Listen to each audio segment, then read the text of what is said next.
Hey everybody, it's Kim Hawk, and I'm known as YouTube's fairy godmother of real estate on the Near Disney YouTube channel. And I know many of you may be watching through different sources that we come through on different Facebook pages and whatnot. And you're probably used to me having a different format than what I'm going to have today. So what we thought we would do is just talk a little bit about Hurricane Ian, Tropical Storm Ian, whatever you want to call it, powerful, powerful force. And so instead of my dream team coming to you today with recommendations on some real estate stuff, I thought maybe this might be a good show to encourage any of you that are out there that may have some questions in regards to what's going on in Central Florida, or maybe you live in Central Florida now and may have some input. I know I've got some thoughts. I figured it might be helpful to give a lot of you out there some information, especially if you're coming into the area. And of course, first and foremost on our mind is a lot of the people that are in South Florida, that Fort Myers, Sanibel area. We actually have a lot of people that are loved ones and friends. It is devastation down there, devastation. So anything that Central Florida right now is going through is minimal in comparison to what's going on in Sanibel and Fort Myers. So our thoughts and prayers are for those folks there. Do me a favor and tell me where you're from, and if you have any specific questions. Otherwise, I will probably just go ahead and start telling you a little bit about what I know, what I've seen. If you haven't met me before, I've been a realtor for over 25 years in the Central Florida area. I've lived in Central Florida for over 35 years, and I can share with you, I have never, ever experienced a storm like this. And our local media, actually, I'm going to try to pull up instead of our videos. Let me see if I can. Some of this stuff I've been following our different news stations, and what we're starting to see are some pictures of quite a bit of flooding that's been happening here. It's, what's so crazy with hurricanes is that right before a hurricane, it's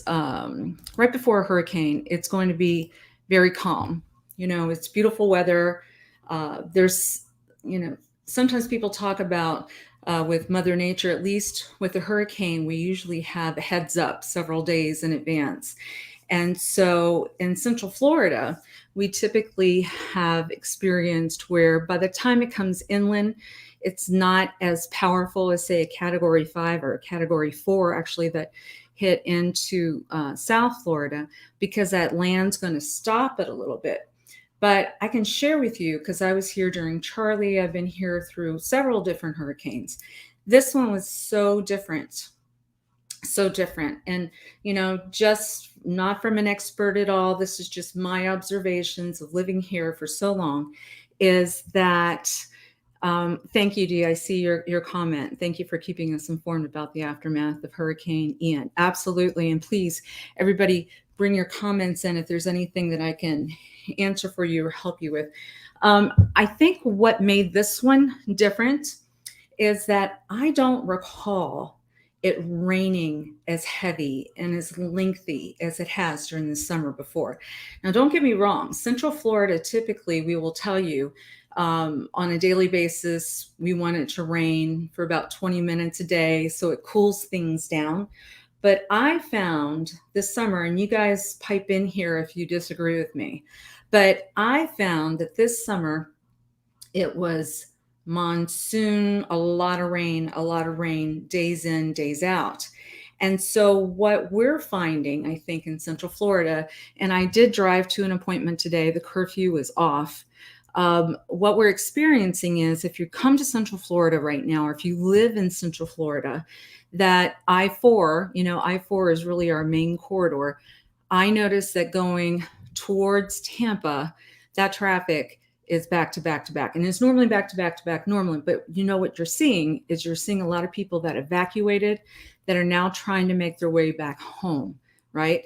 It wasn't so bad about 12:20 today when I was on the road coming towards, say, from Champions Gate to Celebration. That was easy traffic. But going towards Tampa, you can see that there's a lot of people that are just trying to make their way home. But with all this rain, you guys, this is my thought. I want to get your input on it because I think this storm is going towards Charleston. So maybe if we can give Charleston a heads up too, because they've probably had a lot of rain like we did. I find that our retention ponds that we have around here, we have a lot of lakes that are in Central Florida. We have streams. I think there's over 1,000 lakes in Central Florida. It's more lakes, I think, than any other place in the country. And they're beautiful and we love them. And so a lot of those folks are prepared because they know water rises and they have docks and all that stuff. But the people that were around some retention ponds may not have been prepared, that the retention ponds were already super full.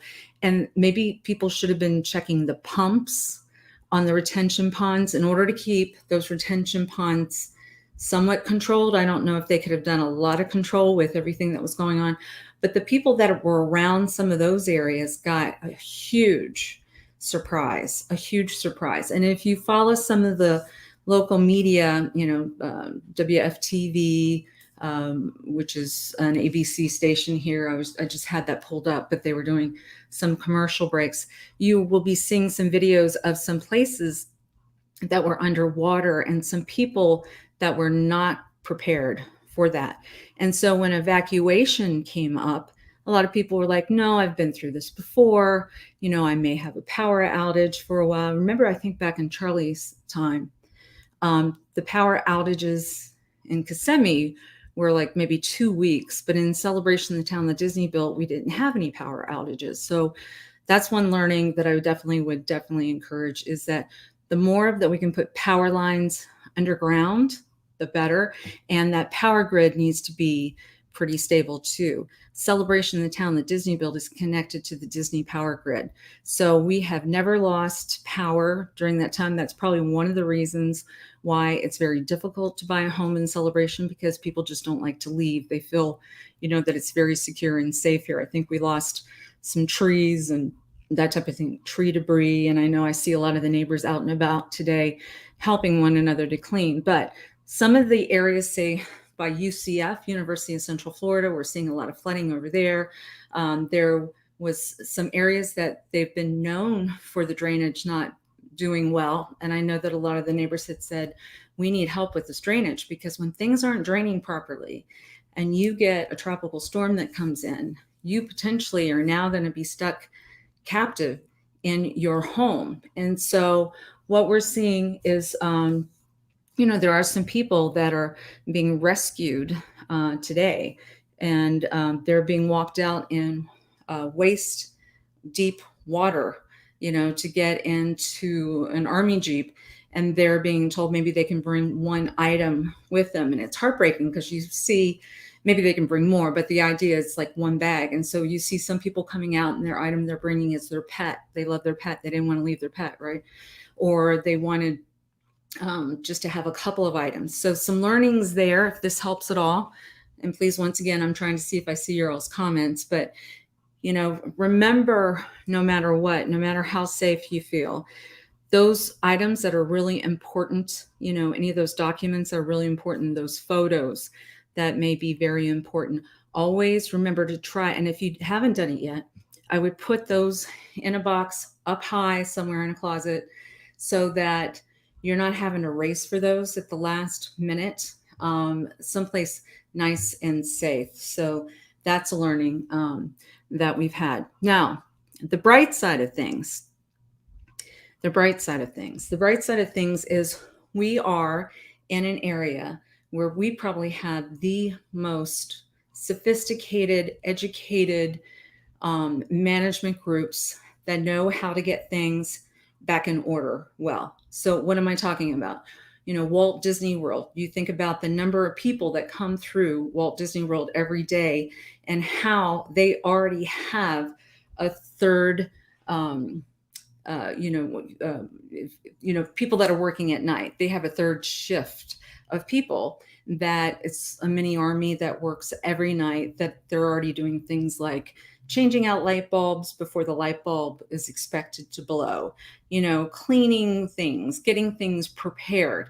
So they already have a team of people that are ready to be maintaining the property. Now, this is a lot of extra work on them, but it's not a surprise to them. And so I wanted to share, because I know we were getting questions about what's open and what's not open. And of course, this also applies to Universal Studios and SeaWorld and the Orlando International Airport. So let me show you this, because I know that was probably the biggest text that I've got, and I'm just trying to provide helpful information to everybody. Let's see if I can get this on the screen. Here we go.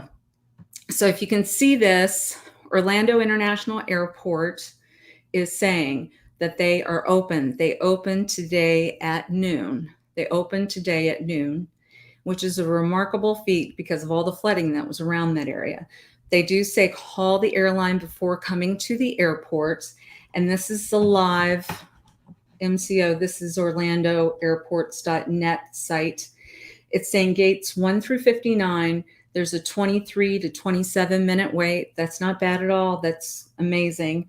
Gates 70 through 129. It's an 8 to 12 minute wait. That's incredible. And then gates 230 to 245, it's 1 to 3 minute wait.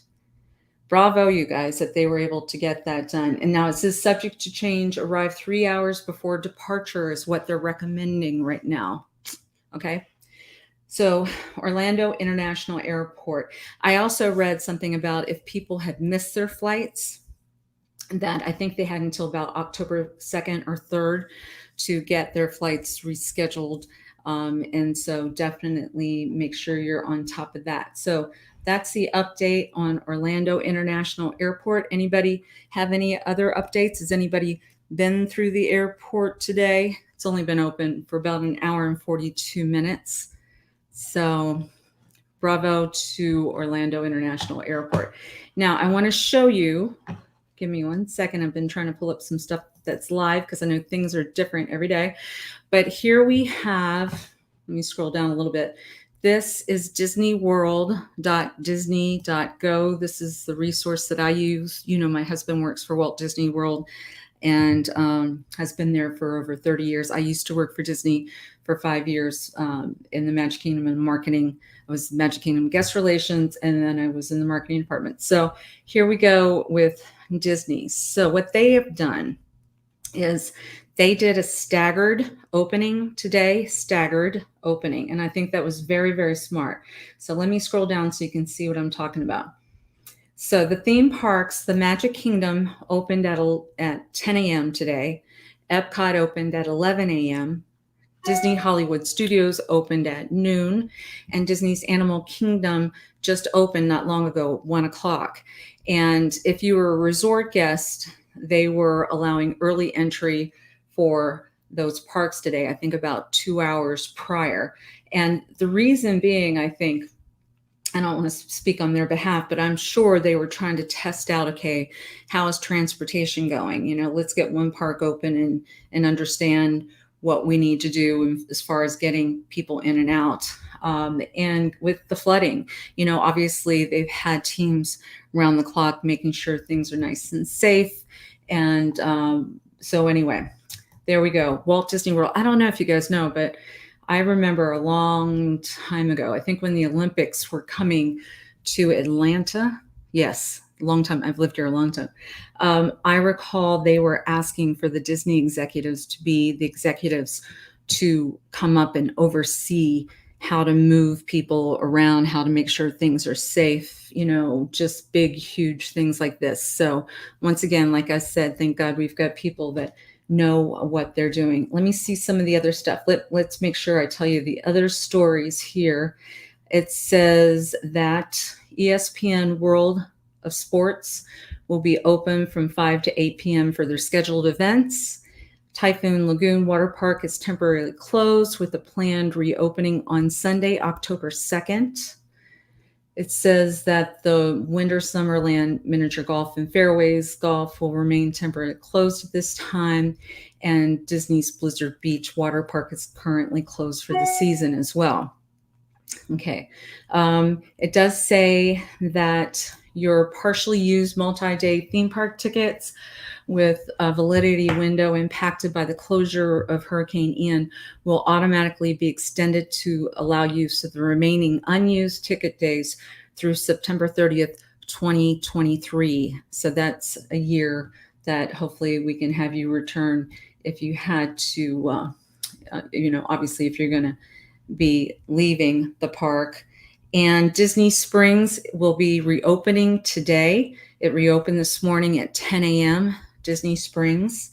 It says that Cirque du Soleil, the Drawn to Life, is canceled for Wednesday, Thursday, but it does say that Friday, the 5:30 show will be rescheduled to begin at 8 p.m. So 8 p.m. So if anybody's going to Cirque du Soleil. And let me see if there's anything else. We know that some of the Walt Disney World Resort hotels temporarily closed due to the weather. The things like, if you think about Copper Creek Cabins at Disney's Wilderness Lodge, you're going to close that being by the water. The Polynesian Village Resort closed through today due to the weather. But it does say that the Tree Villas of Disney's Saratoga Springs Resort will be closed until Monday, October the 3rd. And that Fort Wilderness Resort and Campground will remain temporarily closed at this time. If you guys haven't been out to Fort Wilderness, that is really Disney's area where that grassy area, I'm sure, is soaked, and it's going to be a little bit more difficult to get that cleaned up. What we're seeing is a lot of like tree debris, a lot of trees that have gone down. In celebration. Other than that, we never lost power. We have been fortunate. Smart City, which is a company, we were able to keep our cable going, our internet going. And so I know a lot of people weren't fortunate with those type of things, but once again, I just recommend a couple of things that if they are by areas or they're looking to possibly build, maybe try to find areas that do have those underground power lines. So that'll help, but also see if that power grid is strong. There's no guarantees, but I can just share with you once again, we never lost power here. So let me see, here's another question. Okay, people are asking about Universal Studios. So let's answer that. Let me see what I've got. I know I pulled up some stuff on, I tell you what, let's talk about SeaWorld first, because I have that right in front of us. SeaWorld is closed today. SeaWorld is not open today. It will be reopening tomorrow. That's Saturday, October 1st from 9 a.m. to 7 p.m. SeaWorld. And it says their Hollow Scream will be open on Saturday from 7 p.m. to 1 a.m. I'm sure that is the same scenario with Universal having, Universal Studios has their Halloween Horror Nights going on too. So let me just double check any more questions. Okay, let's see. So the airport is open. That Disney is now open. SeaWorld is not open yet. They will be open tomorrow. And let's check out. This is actually, I'd like to share this with you guys as well. On Channel 9 WFTV, our local ABC station, they have shown, let's get you this information. Let's see, let's get this up here. All right, guys. So what I'm looking at is, for those of you that are asking, how can you help? How can you help? Thank you. I see a lot of those questions. Thank you, guys. First Lady Casey DeSantis yesterday in one of the news conferences had mentioned that there is a Florida disaster fund that is available. They said instead of sending items, it's actually more helpful for people that want to contribute to go to this website. Hold on one second. It's www. Let me write this down for everybody. www.Florida disaster fund.org. Okay, that should be coming through to everybody if anybody would like to do that. And it also says you can also text this in. You text the word disaster to 20222. That's another option as well. So let's make sure that if any of you out there are able and you would like to send those funds, it's a partnership with the public, private, and non-governmental type of thing, and it will have quicker response and recovery activities to provide financial assistance to communities and to people that are in need. So I think that's important to note. Let me see. I've got a video. Let me see. I don't think I want to show this quite yet. There's a video, but if you were to see what's happening in Central Florida, I think it's kind of important to talk about. There will be cast members, employees that will not be able to get to work. There will be people that are coming from areas that, maybe the first floor of an apartment complex is got water all the way up to almost the roof line. I was reading a story where there's a lady that was trapped in her place, and she happened to have one of these blow up pools, swimming pool, you know what I'm talking about? And she ended up sitting in that pool, and as it floated up, that's what saved her. So it's the reality that it can happen. You just, when that much water comes in, there's going to be, unfortunately, some casualties. I read this morning, I think they're figuring out in the state of Florida 22. And every one of those lives, they're precious, and it just breaks my heart that people passed. So if we can all help, if you would like to help, that texting disaster to 20222, I think would be a great way to show some help. Let me see. Universal, here we go. I will pull up Universal Studios information for you as well. Here you go. Hopefully you can see this. If not, I'll read it to you. Okay, so Universal was opening with a stagger as well up here. It says, we continue to conduct assessment and recovery efforts across our entire destination with the safety of our guests and team members being our top priority. We expect to begin a phased reopen of portions of our destination for our hotel guests only,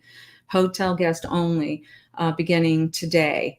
So check with them. You would need to be a hotel guest on Universal property if you plan on going to Universal Studios today. And guys, it's crazy. I mean, if you are in Central Florida right now, you walk outside and it is beautiful. The birds are singing, the weather's cooler. And so you can see where it would be great days to go into the theme parks. But just realize, if you don't mind, remember that a lot of these places that are trying to open for us, there is a backstory that maybe a lot of the cast members weren't able to get there and work, or they're dealing with some stuff at home. So if you can just give extra grace if you are planning on going into any of those locations, and realizing that the owners have a lot of pressure on them. But of course, Central Florida has always wanted to be resilient. And so we want to try to get back on track as fast as we can. And we also want to make sure that we are being helpful to the people that really need it. I wanted to see if I could find a photo. I did see a photo. You guys ask me questions as we go, but just to give you the idea of reality here, let me see if I can find it for you. I saw a picture. Okay. Yeah, I think I can find it.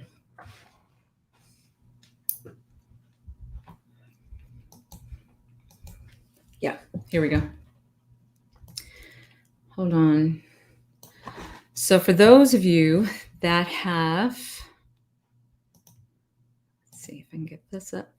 For those of you who have ridden the Hulk at Universal Studios, this was yesterday.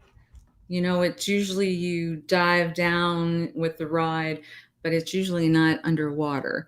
So that's the kind of stuff that the people around here are trying to get back in order for everyone. And that's why you're going to see these staggered openings. But let us know if everybody's fine. Actually, if you're able to, I will try to watch this feed for the week and see what kind of comments come in. Would love to hear if you are local and how you're doing. I know power outages are still a big thing around here. There's still about 1.9 million people that the news said are out of power. And it's not just, it's like my daughter's home. She has a home by Universal Studios.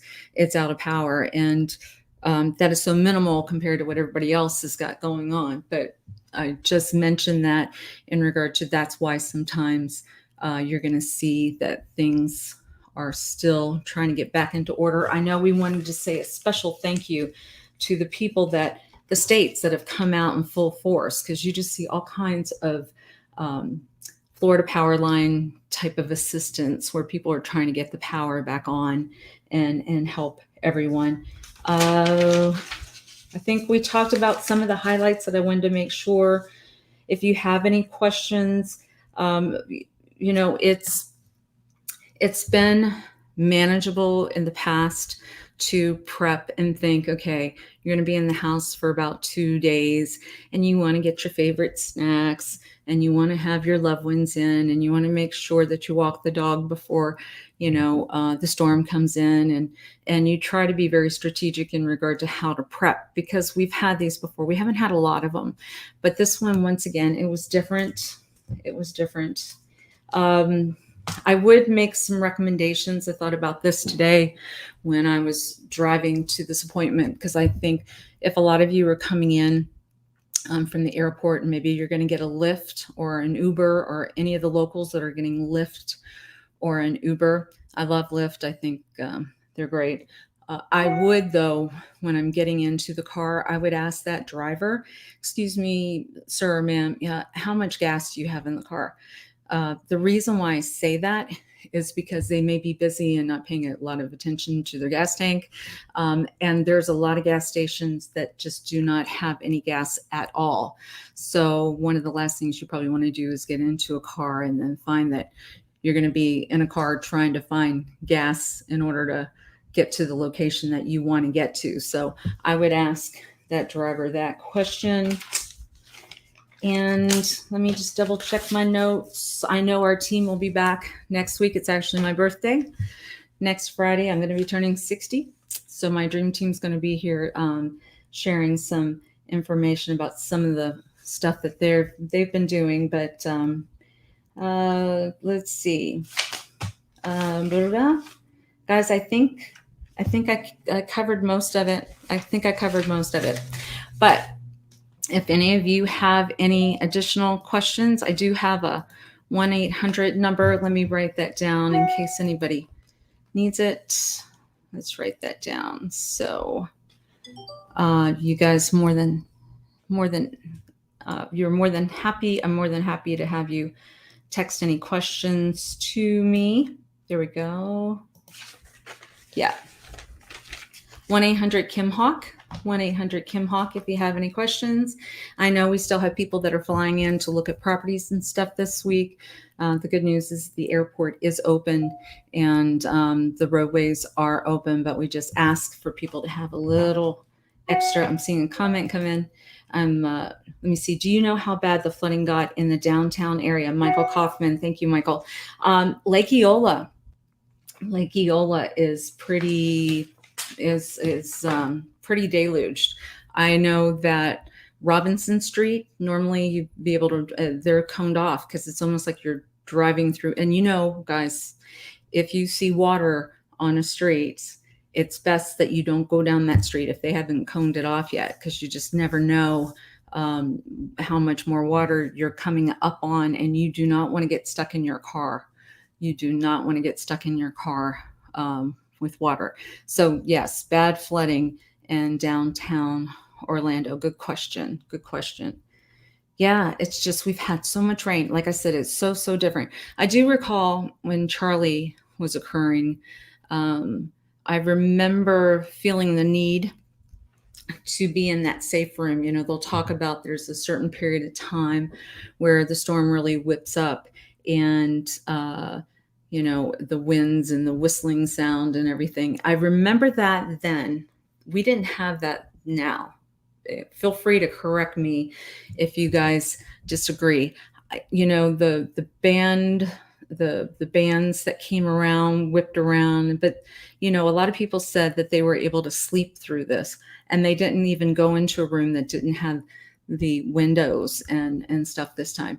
This was more, I think, about just unbelievable amount of rain that came down. If you didn't get a chance, I wonder, let me see if I can find this for you. Tampa Bay, let me see. Tampa Bay, which, you know, we love our Tampa Bay. Tampa Bay, let me see. It emptied. Let me see. I got to find it for you because this definitely has never been seen in my lifetime. Let's see. Blah, blah, blah.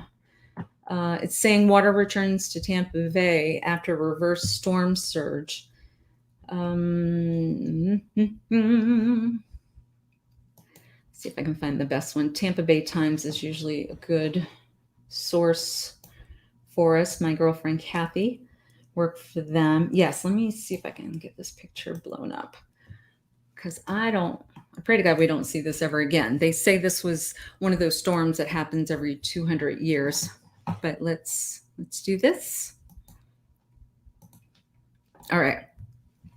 If you guys can see this photo, this area, that is Tampa Bay. It's gone.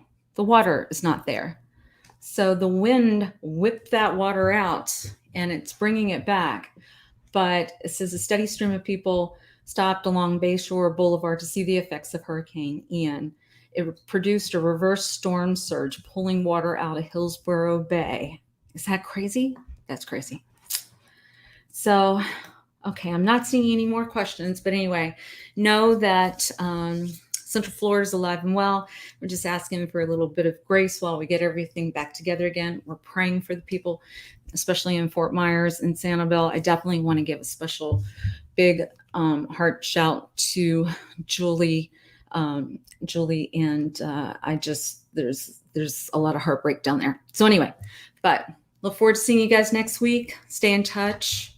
Please remember to go to YouTube near Disney. Maybe also encourage you to watch Streaming the Magic for some updates in regards to what's going on with the theme parks, and check out Living Near Disney World Facebook page. That will help you stay in the know as well. All right. Thanks, you guys. God bless. And I'll see you after my birthday. Okay. Bye-bye.